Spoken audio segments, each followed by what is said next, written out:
Hi, my name is Alison Elliot. I am from Temple High School in the Temple ISD School District, and I'm from Temple, Texas.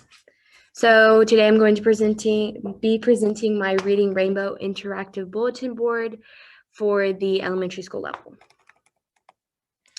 So this is the Reading Rainbow. It has a target audience of second grade. It is an individual activity, but multiple people can work on it at the same time. It has text of 110.3 B6A and 110.4 B6A. 110.3 is comprehension skills, listening, speaking, reading, writing, and thinking using multiple texts.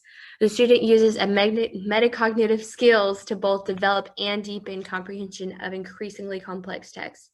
The student is expected to establish purpose for reading assigned and self-selected text with those adult assistants. 110.4 is the same thing minus the adult assistance. So this is the Reading Rainbow, and here's a quick close-up of the board, what some of the books will look like, the summary sheet pocket, and this is what the summary sheets themselves look like.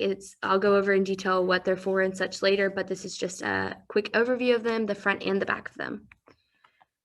So my bulletin board is called the Reading Rainbow. What you do is it's a busy activity or a filler activity for a classroom. If you wanted to put it in your classroom or in the hallway so it like reaches more students and more classrooms, it is up to you, whatever you want to do with it. It covers a reading levels of 1.5 to all the way to 3.7.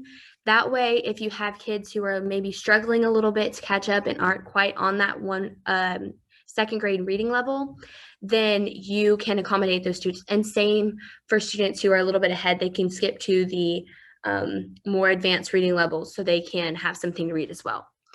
It starts with the 1.5 here on the outside. And once you get to more towards the inside, you get to those more increasingly complex texts.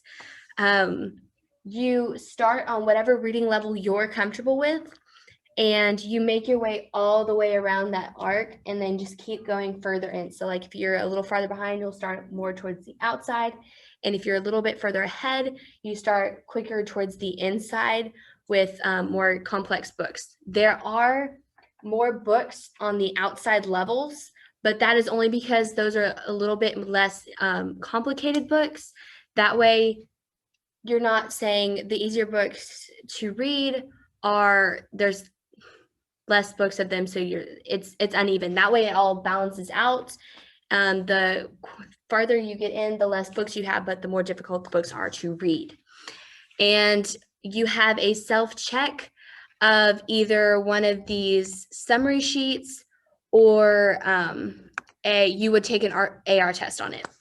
That way you kind of have a self-check, but it's also individual at the same time. That way the teachers know that the students are doing this, but the students kind of can do that by themselves so they can feel maybe a little bit more grown up if that's what they choose. And there's also multiple colors as well. That way, if you have kids that are being picky, they have different options for them to choose from. And what basically the self-checks are is either those AR tests or the summary sheets, which include the book title, the author, the reading level, and on the back you can fill out a little summary.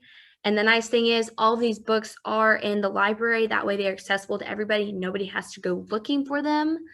And it just gives the teacher a thing for them to do, a little busy activity, and also the kids something that's a little more separated away from just straight worksheets that can build those comprehension skills.